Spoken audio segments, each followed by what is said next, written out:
अस्सलामुअलैकुम दोस्तों, नेकी के नियत से ये बयान मुकम्मल सुनिएगा, इंशाअल्लाह आपको ज़रूर फ़ायदा होगा। ये जो हमारे लड़के बन संवर के निकलते हैं, ये जो मेकअप का खर्चा लड़कियों के बराबर लड़कों का होता जा रहा है, ये जो लड़के भी रात को चेहरे पर क्रीम लगा करके सोते हैं, ये बता सकते हैं कि मकासद क्या है? बता सकते हैं? यानी बच्चे भी बगैर शैम्पू के बाल नहीं धोते। मसलन क्या करना है आपने? उसका बड़ी बड़ी कीमती चीजें जो हैं वो आपने रखी हुई है। मकसद क्या है?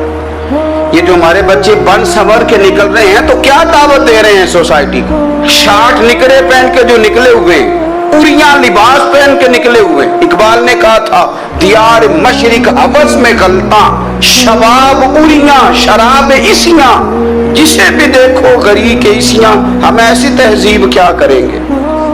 शबाब उरिया, तुमने अपनी जवानी नंगी कर डाली है सारी माज़अल्लाह। किन मकासद के लिए? मैं वो आदाद व शुमार बता नहीं सकता। हमारे यहाँ गंद सस्ता हो गया है, लोगों ने गुनाह तक पहुंचना आसान बना दिया है। आप देख लें गंदगी दरवाजे पे और गंद मोबाइल में। कैसे बचाएं इन बच्चों को? क्या करें? कलेजे फटते। कभी बातें सोचते हैं तो सोचते हैं आने वाली नस्ल को कहाँ ले जाएं, कहाँ छुपाएं, क्या ऐसा करें कि ये बच जाएं, खुदारा कुर्बान जाएं हजरत उस्मान गनी पर।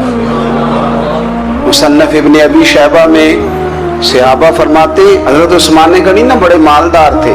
माल आता है तो लोग अय्याश नहीं हो जाते, माल आता है तो लोगों की ख्वाहिशात बहुत बढ़ नहीं जाती। बड़े मालदार थे, मालदार भी थे और सोने भी बड़े थे। हजरत उसामा बिन ज़ाद कहते हैं, मैंने जिंदगी में इतना सोना बंदा नहीं देखा जितने हजरत उस्मान गनी खूबसूरत थे, पैसा भी हुस्न भी।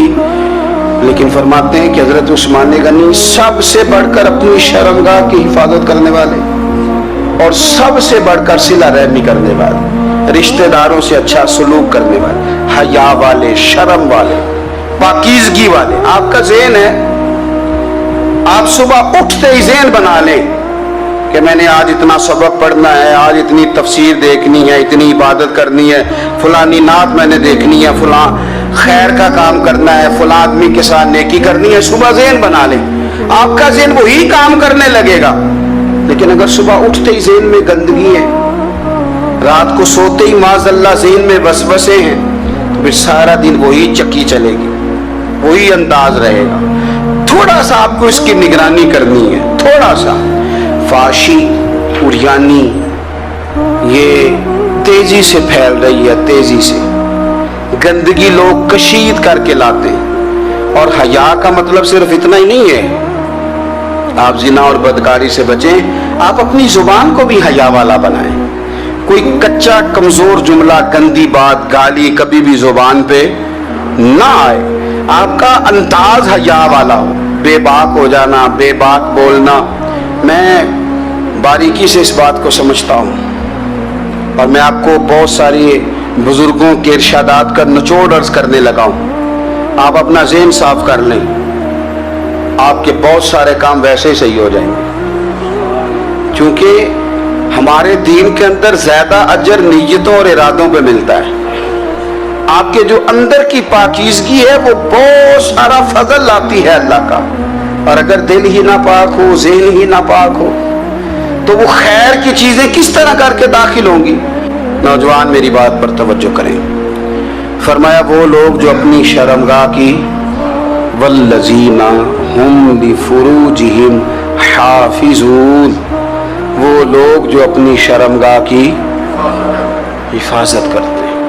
हुजूर गौसे पाक रज़ी अल्लाह ताला अन्हु फरमाया करते थे, दो चीज़ें इंसान अपनी संभाल लेना, एक पेट और एक शर्मगाह, तो फरमाते थे विलायत उसके बड़ी करीब आ जाती। हम ना इन लज्जात में उलझ जाते। सियाने सियाने बंदे, रोटी कमर सीधी करने के लिए खानी चाहिए, जुबान के जायके के लिए नहीं खानी चाहिए। ये जुबान का जायका लग जाए, ये कहीं का नहीं छोड़ता इंसान। अपनी शर्मगाह की जो लोग हिफाजत कर लेते हैं, कोई बड़े से बड़ा गुनाह करने से भी बंदा काफिर नहीं होता, बंदा कुफ्र करने से काफिर होता है। गुनाह बड़े से बड़ा करने वाला भी गुनाहगार है, काफिर नहीं। लेकिन बाज गुनाह ऐसे हैं जो जिस वक्त बंदा कर रहा होता है उस वक्त वो मोमिन नहीं होता। मेरे नबी करीम सल्लल्लाहु तआला अलैहि वसल्लम ने फरमाया, जब कोई शराबी शराब पीता है उस वक्त मोमिन नहीं होता। जब कोई चोर चोरी करता है तो उस वक्त मोमिन नहीं होता। और जब कोई जानी जिना करता है तो तब वो मोमिन नहीं होता। उतनी देर के लिए उसके दिल से ईमान निकाल लिया जाता है। किफल का एक वाकया तिरमिजी में मिलता है। एक शख्स किफल नाम का था बनी इसराइल में। एक औरत मजबूर थी, उसके बच्चे भूखे थे, तो किफल ने उसे मायल कर लिया कि तू मेरे साथ गुनाह करेगी तो फिर मैं तेरे बच्चों की रोटी तुझे दूंगा। तो वो औरत पहले तो बेचारी न मानी, लेकिन बच्चों की भूख देख के मजबूर हो गई। जब किफल के करीब गई ना वो औरत, उसने दरवाजे सारे बंद कर लिए। तिरमिजी शरीफ में उसका वाकया मौजूद है। चारों जानिब से बंद हो गया सारा कुछ। लेकिन जब वो किफल कहता है मैं उस बीबी के पास जाने लगा तो औरत का वजूद कांपता था। जिस बंदे को गुनाह की तरफ जाते उसकी तबीयत में हैजान पैदा हो तो माना यह है कि अभी ज़हन पूरा गलीज नहीं हुआ, अभी तबीयत पूरी गंदी नहीं हुई, अभी ईमान की बहुत सारी किस्में मौजूद हैं, औरत का वजूद कांपता है। तो किफल कहते हैं कि मैंने उसे कहा कि सारे दरवाजे बंद हैं, डरती क्यों है? तो कहने लगी डरती इसलिए हूं कि सारे दरवाजे बंद नहीं होते, एक दरवाजा खुला है और वो दरवाजा रब्बे कदीर का दरवाजा है, उसे कैसे बंद किया जा सकता है? तो कहते हैं जब उसने ये लफ्ज कहे तो मुझ पर भी बात का असर हुआ, मुझ पर। तब मैंने कहा कि अगर तू औरत हो कि रब से इतना डरती है तो मुझे तो उसने मर्द बनाया है। तो मर्द तो होता ही वो है जो अपने आप पर कंट्रोल कर सके। तो अब ना मामला आगे जाएगा, अब यहाँ बात रुकेगी नहीं, जा मैं तुझे आजाद करता हूँ। औरत गई, उसने तौबा की किफल ने, और रात रो के कहने लगा मालिक आज मैंने तौबा की है तो मेरे ऊपर मेहरबानी करना, मेरी तौबा टूटने ना पाए। रात उसने तौबा की, रात ही इंतकाल हो गया। लोगों को पता था बड़ा बेहया है, बद किरदार है, गुनाहगार है, शायद लोग उसका चेहरा देखने भी ना जाते, पर मालिक करीम है ना। हुजूर फरमाते हैं सवेरे उसके दरवाजे पे लिख दिया अल्लाह ने, लोगों रब ने किफल के सारे गुनाह माफ कर दिए, उसके दरवाजे पे लिख दिया गया। जब आप अपनी हिफाजत करना चाहते हैं तो अल्लाह फिर असबाब भी पैदा कर देता है। अपनी शर्मगाह की, अपनी नजर की आप खूब हिफाजत करें। और मैं आपको एक बात अर्ज करूं, एक बंदे के बाहया हो जाने से ना, एक बंदे के ठीक हो जाने से उसके दाएं बाएं बेशुमार लोग ठीक हो जाते हैं। ना चाहते हुए भी आपकी नेकी का असर आपके दोस्तों पे पड़ता है, ना चाहते हुए। और एक बंदे के बिगड़ जाने से उसके दाएं बाएं बहुत सारे लोग बिगड़ जाते हैं, बहुत सारे लोग बिगड़ जाते हैं।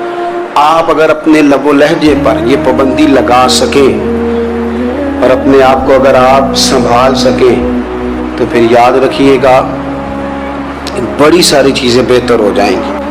अपनी शर्मगाह की हिफाजत करने वाले इल्ला अला अज़वाजिहिम, मगर ये कि अपनी बीवियों पर, औ मा मलकत ऐमानुहुम, या अपनी शरी बांदियों पर।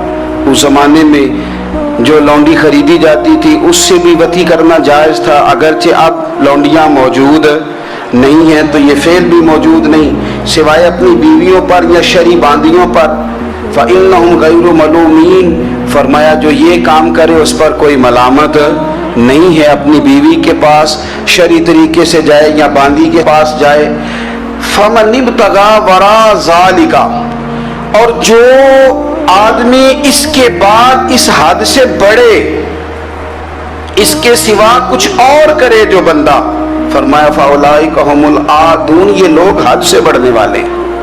जो लौंडियों और बांदियों के अलावा, अपनी बीवियों के अलावा किसी और जगह गंदगी करें, ये हद से बढ़ने वाले, हदों को क्रॉस करने वाले लोग हैं। फिर इरशाद फरमाया वल्लज़ीना हुम ली अमानातिहिम व अहदिहिम राऊन, اور وہ جو اپنی امانتوں اور اپنے وعدوں کی رعایت کرتے ہیں، امانتیں ادا کرتے ہیں، وعدے پورے کرتے ہیں، اور وہ لوگ جو اپنی نمازوں کی حفاظت کرنے والے ہیں، جن میں یہ خوبیاں آ گئی، میرا رب فرماتا ہے نماز میں خشوع وضو حاصل ہو گیا، فضولیات سے بچ گئے، زکوٰۃ ادا کرنے والے بن گئے، شرمگاہ کی حفاظت کرنے والے بن گئے، امانتیں عہد پورے کرنے والے بن گئے، اپنی نمازوں کے محافظ ہو گئے۔ اللہ اکبر، قربان جائیں۔ مالک فرماتا ہے اولئک ھم الوارثون، یہی لوگ تو وارث ہیں۔ یا اللہ کس چیز کے؟ فرمایا الذین یرثون الفردوس، یہ لوگ جنت کے وارث ہیں، یہ جنت کے وارث ہیں یہ لوگ، ہم فیہا خالدون، اور فردوس سے، جنت سے نکالے نہیں جائیں گے، ہمیشہ ہی جنت میں رہیں گے۔ یہ آیات اللہ کا مطالبہ بھی ہے، یہ آیات صحابہ، اہل بیت، اولیاء اللہ، ان تمام کی سیرت کا عکس بھی ہے، اور سب سے بڑھ کر سیدہ عائشہ صدیقہ فرماتی ہیں یہی تو آیات ہیں، یعنی اچھی طرح سمجھ لو گے تو تمہیں مدینے والے کے اخلاق بھی سمجھ میں آ جائے گا، حضور کے اخلاق بھی تمہیں سمجھ میں آئے۔ بڑے غور کے ساتھ سورہ مومنون کی ان ابتدائی آیات پر غور کرنا چاہیے۔ رب فرماتا ہے قد افلح المؤمنون، تحقیق مومن کامیاب ہو گئے۔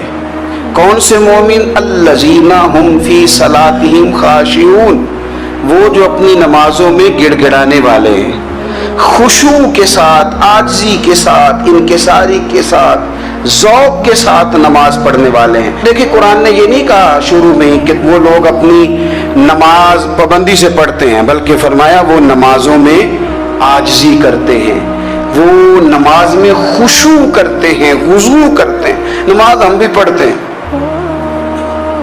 ڈھیر سارے لوگ ہیں جن کا یہ مطالبہ ہے کہ میرا نماز میں دل ہی نہیں لگتا۔ پہلی بات تو یہ ہے کہ دل نہ بھی لگے تو نماز پھر بھی پڑھنی ہے، اور دوسری بات یہ کہ دل لگانے کو بھی تو کچھ انسان کے پاس چیزیں ہونی چاہیے نا، کوئی ضروریات ہوتی ہیں۔ سب سے پہلی بات یہ کہ مسئلہ نماز کا نہیں، مسئلہ اہمیت کا ہے۔ آپ نے اللہ تبارک و تعالیٰ کی ذات کی، رب کریم کے جلالت کی جتنی زیادہ اہمیت اپنے دل میں محسوس کر لی، اتنا ہی نماز کی طرف توجہ آپ کی بڑھ جائے گی۔